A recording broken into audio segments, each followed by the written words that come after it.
पार्वती जी की नानी जी का नाम क्या था? सुधा। क्या नाम था? जम के बोलो जरा। सुधा। और ये कोई साधारण सी नानी नहीं है पार्वती जी की, और ना ये नाम कोई साधारण सा।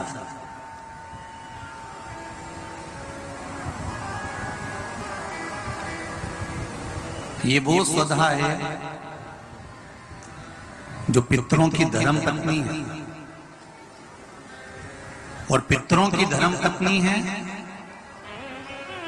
यदि किसी के घर में पितृदोष होता है और ब्राह्मण ने कहा कि इनके यहाँ पितृदोष है, 1 रुपए कमाओ 1.25 रुपए खर्च वाला काम चलता है, जरा सा बर्तन गिरा उसके पीछे विवाद हो जाता है, पानी गिर गया उसके पीछे विवाद हो जाता है, छोटी छोटी बात में जिसके घर में जरा जरा सी बात में विवाद हो जाता हो, या 1 रुपए कमाओ 1.25 रुपए खर्च होता हो, या घर का एक व्यक्ति बीमार होता है, दूसरा ठीक होता है, तीसरा बीमार पड़ता है, चौथा ठीक होता है, 5वां बीमार पड़ता है, एक ना एक घर में बीमार चलते रहते हैं, या 1 रुपए कमाने पर सवाया खर्चा हो रहा हो, घर में 1 रुपया भी जुड़ नहीं रहा हो, आया और गया, आया और गया, या किसी न किसी बात में घर में क्लेश हो रहा हो, तो समझ लो कि ये 4 लक्षण पितृदोष के हैं।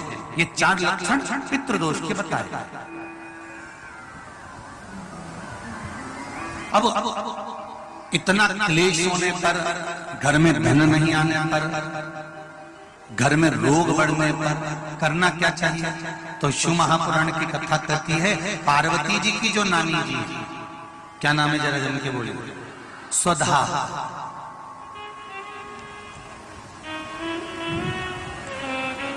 जो पितृलोक में रही और पितरों के साथ में रहने के बाद एक बार इनके मन में यह भाव प्रकट हो गया था कि मैं पितृलोक में तो रह रही हूँ, आपके साथ में रह रही हूँ, पर मेरा मन शंकर भगवान की आराधना में लगा रहता है। तो सुधा भगवान शिव की आराधना करने जब जाती थी तो पितृ उनकी आराधना के लिए संपूर्ण सामग्रियां सिद्ध कर देते थे, और संपूर्ण सामग्रियां सिद्ध कर सुधा को दे देते, और सुधा जाकर पितृलोक से जाकर भगवान शिव की आराधना।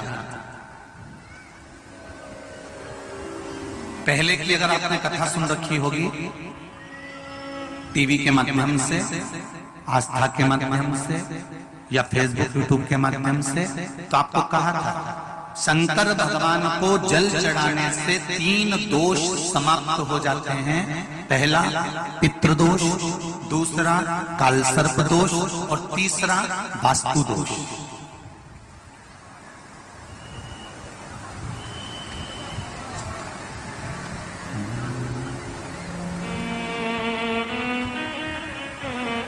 भगवान शंकर को जल चढ़ाने से 3 दोष मिट जाते। पहला है पितृदोष। जब हमारे घर के मटके में से, हंडे में से, घर में जो पानी का स्थान होता है वहां से लोटा भरकर पानी भरते हैं, लेकर जाते हैं, तो परिंदा, मटका, हंडा, बाल्टी जिसमें पानी भरा हुआ है रसोई घर में, वो स्थान पितरों का स्थान कहलाता है। उस पितरों के स्थान में से जब पानी भरकर लेकर जाते हैं, तो रसोई घर में से लेकर जब घर में से निकल कर जाते हैं, तो पूरे घर का वास्तु दोष, और उस परिंदे में से, मटके में से पानी भरा तो पितृदोष। और ध्यान देना, इसको ले जाकर जब शंकर भगवान को समर्पित करते हैं तो पितरों का दोष, वास्तु दोष और काल सर्प दोष, ये तीनों अपने आप समाप्त हो जाते हैं मात्र शंकर पर 1 लोटा जल समर्पित कर देने पर।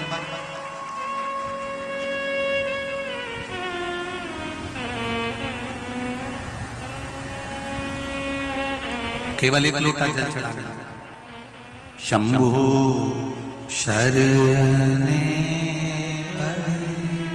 मां घड़ी दुख कारो, दया करी निदर्शन, दया करी निदर्शन। 3 दोष अपने आप समाप्त हो जाता है। सुधा शिव जी की पूजन कर रहे हैं।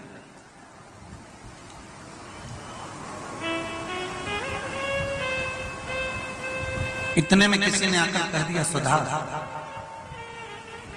तुम्हारी जो लड़कियां हैं 3, तुम्हारी जो पुत्रियां हैं 3, मेना, धन्या, कला, ये तुम्हारी जो 3 पुत्रियां हैं, ये 3 पुत्रियों को श्राप लगा और संतों का श्राप लगा है कि इनको मृत्यु लोक में जाना पड़ेगा।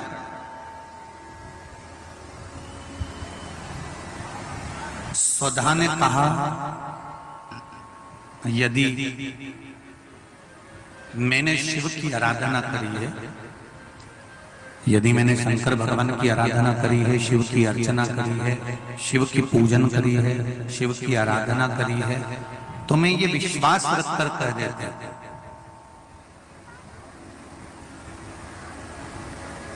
कि मेरी बेटियां अगर मृत्यु लोक में गई तो ये तीनों के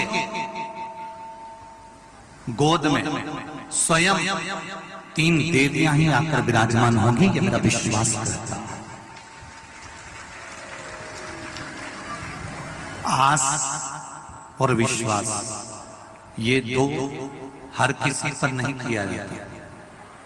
बोलो सही है कि गलत है? आस भी हर किसी से नहीं लगाई जाती। आस उसी से लगाई जाती है जो पूरा कर सकता है, और विश्वास भी उसी पर किया जाता है जो पूर्ण कर सकता है। इसीलिए आप लोगों से करबद्ध निवेदन है, दुनिया के लोगों से आस मत लगाकर बैठना कि हमारा लड़का बड़ा होगा, उसकी जब शादी करेंगे तो वहां से कन्यादान में 1 लाख रुपए मिल जाएगा, वहां से 2 लाख रुपए मिल जाएगा, वहां से टीवी मिल जाएगी, वहां से फ्रिज मिल जाएगा, वहां से ये सामान मिल जाएगा। बेटे की शादी करने पर बेटे के लिए ये विचार कर मत बैठना कि वहां से कुछ मिलेगा, बल्कि ये विचार कर रखना कि हे भोलेनाथ, मेरे लड़के की जब मैं शादी करूं तो मुझे इतना देना कि लड़की वालों का ठंडी खर्च नहीं होने को पूरा में खर्च कर, इतना मुझे दे।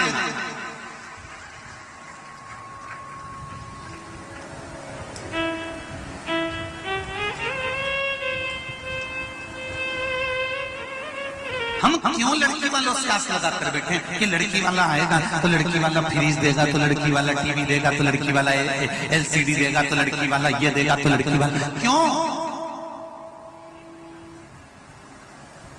और दुख यही चालू होता। इतनी आस लगाकर बैठी थी और लड़की वालों ने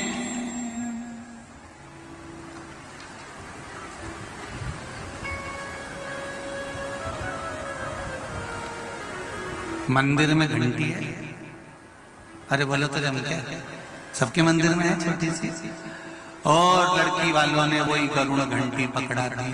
तो विचार करिए, फिर जब आस टूटती है ना तो घर में क्लेश होता है। आस जब टूटी ना, हम तुम आ गए थे, बताओ, हम इतनी सास पिटारी आई, सास की अटैची आई, उसमें 2 साड़ी अच्छी रख देना थी, ऐसी बेकार साड़ी आस लगा के बैठी थी ना, टूट गई। पर हर पल, हर घड़ी, हर क्षण उसको 1 लोटा जल समर्पित करना मत भूलना। 1 लोटे जल की परिभाषा को जानना, और वो जाना सुधा ने तुरंत कह दिया, मेरी बेटियां अगर कुछ प्राप्त करेंगी तो शिव तत्व से प्राप्त करेंगी। मैंने अगर शंकर भगवान को 1 लोटा जल चढ़ाया है तो मेरी बेटियों को दुख नहीं झेलना पड़ेगा, ये मेरा विश्वास करता है। और वही हुआ। सुधा की 3 बेटियां थी, मेना, धन्या और कला। मेना की गोद में पार्वती, धन्या की गोद में माता जानकी, और कला बनी कीर्ति जिसकी गोद में राधा जी खेली हैं। ये कोई साधारण सी स्त्री